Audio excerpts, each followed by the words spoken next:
धीमहि धियो यो नः प्रचोदयात्। गायत्री शक्तिपीठ का ये दिव्य प्रांगण भगवान श्री राघवेंद्र सरकार की तपोभूमि, कर्मभूमि और इस सारी दुनिया का सबसे महत्वपूर्ण आध्यात्मिक नाभि स्थान, जहाँ की शिक्षा के लिए स्वयं भगवान श्री राम को आना पड़ा। ऐसी पावन चित्रकूट की इस गायत्री शक्तिपीठ में आप सभी स्वयंसेवकों का हृदय से अभिनंदन। और हमारे बीच में माननीय श्री विभाग प्रचारक जी, जिला प्रचारक जी और उनके साथ सभी जो स्वयंसेवक पारिवारिक लोग आए हैं, उन सभी का गायत्री परिवार के द्वारा हार्दिक अभिनंदन, स्वागत और वंदन। ये युग ऋषि परम पूज्य गुरुदेव पंडित श्री राम शर्मा आचार्य, जिनके बारे में अभी आदरणीय भाई साहब बता रहे थे, विश्वव्यापी सांस्कृतिक परिवर्तन के लिए जो हजारों वर्षों से हमारी संस्कृति कहीं न कहीं विभिन्न संस्कृतियों के संक्रमण का साधन बन गई या संक्रमण काल रहा, तो उसे पुनः कैसे अपने पूर्वावस्था में लौटाया जाए, इसके लिए युग ऋषि ने 3500 से अधिक किताबें और 24,000 से अधिक ऐसी शक्तिपीठें और करीब 20 करोड़ से अधिक स्वयंसेवकों का संगठन खड़ा करके विश्वव्यापी आज 100 से अधिक देशों में काम हो रहा है, ऐसा एक तंत्र खड़ा किया। उसी में से उसका एक लघु रूप है जहाँ पर आप बैठे हुए हैं। यहाँ 42 वर्षों से तो अखंड रूप से यज्ञ होता है, नित्य गायत्री का जप, संध्या वंदन और तमाम ऐसे कार्यक्रम लगभग हर दूसरे तीसरे दिन बड़ी मात्रा में देश भर के लोग आते हैं और शिक्षण प्रशिक्षण प्राप्त करते हैं। तो मैं इस 20 मिनट में आपको चित्रकूट की महिमा के संबंध में ही समझाते हैं, क्योंकि जिस भूमि यात्रा अधूरी हो जाती है। इस चित्रकूट के बारे में जहाँ वाल्मीकि जी कहते हैं, चित्रकूट समं तीर्थम नास्ति ब्रह्मांड गोलोके। चित्रकूट के समान तीर्थ इस ब्रह्मांड में स्वयं भगवान नारायण का लोक, वैकुंठ लोक भी नहीं है, बृहद रामायण। और गोस्वामी तुलसीदास जी कहते हैं, महिमा कहिय कहि विधि जासु, सुख सागर जहाँ कीन निवासु। मैं चित्रकूट की महिमा शब्दों में कैसे कहें, जहाँ स्वयं भगवान की 11.5 वर्ष रहने के लिए विवश हो गए हों। इस जिसकी महिमा शायद दुनिया में कोई ऐसी भूमि नहीं है भगवान को भी बच्चा बनना पड़ा हो। ये चित्रकूट की भूमि जहाँ अनुसुईया के सतीत्व की परीक्षा लेने के लिए त्रिदेव आए तो उनको भी बच्चा बनना पड़ा। ये वो भूमि है जहाँ के बारे में गोस्वामी जी कसम खा के कहते हैं, कसम खा रहे थे इष्ट देवता की, और पूर्णतः सत्य है ये। चित्रकूट सब दिन बसत प्रभु सिय लखन समेत, राम नाम जप जाप कर तुलसी अभिमत दे। कहते हैं गोस्वामी जी के राम के नाम की कसम खा के मैं कहता हूँ कि यहाँ भगवान नित्य निवास करते, और उनको प्रमाण भी दिया। जब हनुमान जी की कृपा हुई बनारस में, दर्शन की आकांक्षा गोस्वामी जी ने किया, तो हनुमान जी ने कहा चित्रकूट चलिए। और सर्वविदित दोहा है, जब राम घाट में गोस्वामी जी चंदन लगा रहे हैं घिस करके, और हनुमान जी ने देखा कि भगवान तो इनके खुद चंदन को माथे पर लगा लिया, लेकिन इन्होंने नेत्र नहीं खोला, तो इन्हें पता कैसे होगा कि मैंने भगवान का दर्शन किया। तो ये तोता बन करके हनुमान जी ही बोलते हैं, चित्रकूट के घाट पर भई संतन की भीड़, तुलसीदास चंदन घिसे तिलक देत रघुवीर। और यहाँ भगवान का दर्शन हुआ, और उन्हीं को नहीं, यहाँ आज भी इस चित्रकूट में भगवान के दर्शन होते हैं।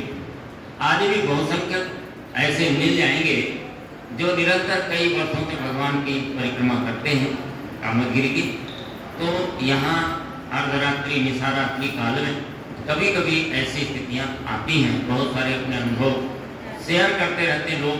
हम लोग 90 समय से यहाँ रह रहे हैं, 34 वर्षों से, और पूरा एक एक चीज़ का अनुभव है, देखा है, आंखों से समझा है। तो लोगों का ये अनुभव है। और गोस्वामी जी ने भी इस बात को कहा कि यहाँ पर जन्म लेना ही बड़ा सौभाग्य है, थोड़े दिन का प्रवास ही बड़े सौभाग्य की बात है। और कहते हैं चित्रकूट के विहग मृग बेल बिटप तृण जात, धन्य धन्य यश कहे सब देव दिन रात।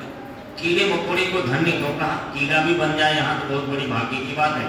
क्यों कि आप कई पेड़ों में यहाँ देखिए, उसकी छाल उठा करके देखिए तो उसके नीचे चलने वाले कीड़े, उनसे आकृति बनती है सीताराम। वो कीड़े भी सीताराम लिख देते हैं, अपने चलने से आकृतियां बनती। इसलिए कहा कि यहाँ किसी भी रूप में प्रवास यहाँ रहना यहाँ सौभाग्य की बात है। यहाँ आज भी त्रेता और सतयुग ऋषि के काल के ऋषियों के दर्शन हो जाते हैं, पुरुषों के दर्शन हो जाते हैं, यक्ष गंधर्वों के दर्शन हो जाते हैं।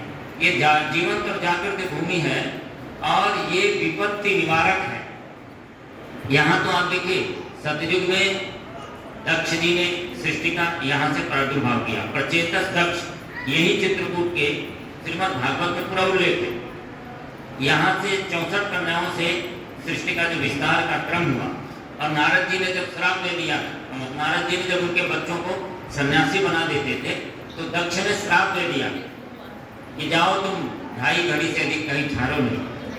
तो यहीं पर दक्ष के श्राप से मुक्ति के लिए नारद जी ने सबसे पहले यहाँ की परिक्रमा की, और तब से ये अनवरत रूप से, और भरत जी ने दोबारा आकर के किया, तो ये अनवरत रूप से परिक्रमा भी यहाँ की प्रारंभ हो गई। तो दक्ष जी के श्राप से मुक्ति मिली सतयुग में। और इसके बाद त्रेता में स्वयं भगवान ही अपनी विपत्ति को काटने के लिए यहाँ आए। चित्रकूट में रमि रहे रहिवन अवध नरेश, जा पर विपदा परत है सोई आवत यही देश। विपत्ति काटने की जगह है और विपत्तियां दूर होती हैं। आज भी यहाँ पर अमावस्या के दिन कई ऐसी अमावस्याएं होती है जहाँ 20 से 25 लाख आदमी आता है। आज कहीं खड़े होने की जगह होती और पूरी परिक्रमा करते हैं लोग, खड़े होते हैं लोग। और उनमें बहुसंख्यक लोगों से पूछिए तो बताएंगे कि मेरी ये कामना पूरी हो गई, मेरा ये कल्याण हो गया। इसी दृष्टि से आगे कामदगिरि इसीलिए नाम है भगवान का, जहाँ पर भगवान 11.5 वर्ष रहे तो आशीर्वाद दे दिया, कामद हो जाओ। कामद गिरिराम प्रसादा, अवलोकत अपहरत विषादा। कामद हो जाओ, और जो आपका दर्शन मात्र करेगा उसकी कामनाएं पूर्ण हो जाएंगी। और इसी भावना को लेकर के लोग कितनी भारी मात्रा में यहाँ पर आते हैं। तो ये अद्भुत तीर्थ है। और गोस्वामी जी ने तो और एक बहुत बढ़िया बात कही। अभी सुबह हम लोग गायन कर रहे थे, अयोध्या मथुरा माया काशी, काशी अवंतिका पुरी द्वारावती चैव सप्तैका मोक्षदायिका। यहाँ रहने से मोक्ष होता है, यहाँ तप जप करने से मोक्ष होता है। लेकिन चित्रकूट क्या है, गोस्वामी जी कहते हैं रहने से नहीं, एक बार देख लेने से हो जाता है। भव भुजंग तुलसी नकुल दशत ज्ञान हरिलेख, चित्रकूट यत औषधि चितवत होत सचेत। ये तो ऐसी औषधि है कि देख लेने मात्र से आदमी के जीवन दुखों से मुक्त हो जाता है। ऐसी पावन भूमि है ये कि बड़े बड़े जो संत ऋषि मुनि वो भी यहाँ आकर थोड़े दिन का प्रवास किए, उनके दुख मिट जाते हैं। ऐसा अनुभव है बड़े बड़े ऋषि मुनि संतों का। और द्वापर में भी यहाँ पर जब पांडवों को अज्ञातवास हुआ तो पांडव भी अज्ञातवास काटने इसी चित्रकूट में आए। और जब राजा नल को विपत्ति पड़ी तो यहीं आए और कलयुग में देखिए तो गोस्वामी तुलसीदास जी भी विपत्ति काटने ही आए थे, उनकी कहानी आप सब जानते हो। और यहाँ आए बाबा नरहरि मिल गए और उन्होंने उनके जीवन को क्या बना दिया कि आज उनकी लिखी हुई मानस सारी दुनिया में करोड़ों की प्रतियों में प्रति वर्ष बिकती है। ये किसने दिया जीवन? इसी चित्रकूट ने दिया। और ये नहीं कि गोस्वामी जी को दिया, राम जी को, दशरथ नंदन राम, राजा राम से ब्रह्मांड नायक भगवान राम बनाने वाली भूमि यही चित्रकूट है। और इसी चित्रकूट में जब उन्होंने प्रतिज्ञा किया था, निश्चरहीन करहु मही भुज उठाई प्रणकीन, सकल मुनिन के आश्रमन जाई जाई सुख दीन। ऋषि मुनि सर्वभंग ऋषि को देखने गए और सर्वभंग ऋषि ऐसे बड़े ऋषि थे जो जात रहो बिरंची के धामा, श्रवण सुने बन आई है विरामा। जात रहे थे, उनकी मृत्यु होने वाली थी, समय पूरा हो गया था, ब्रह्मलोक जा रहे थे, लेकिन जब उनको पता हुआ कि राम जी आने वाले हैं तो मृत्यु को रोक लिया। मृत्यु को रोक लिया अपनी इच्छा से। और राम जी मिलने गए उनसे तो राम जी से उन्होंने कुछ मांगा नहीं है, केवल एक ही बात कही, चितवत पंथ रहो दिन राती, आज देखी शीतल भई छाती। राम जी को देखने के बाद योगाग्नि प्रकट किया और देह को त्याग दिया। ऐसे ऋषि वहीं पर देखा हड्डियों का ढेर, अस्थि समूह देख रघुराया, पूछी मुनि लाग अतिनाया। पूछा ये हड्डियों का ढेर कैसा है? तो बताया मुनियों ने कि हम सभी संतों को ये राक्षसों ने खा खा के ढेर लगा दिया। तो राम वहां पर उनके आंखों में आंसू आ जाता है और उन्होंने संकल्प कर दिया कि मैं धरती को राक्षसों से रहित करूंगा। और इसी संकल्प ने उनको ब्रह्मांड नायक भगवान राम बनाया।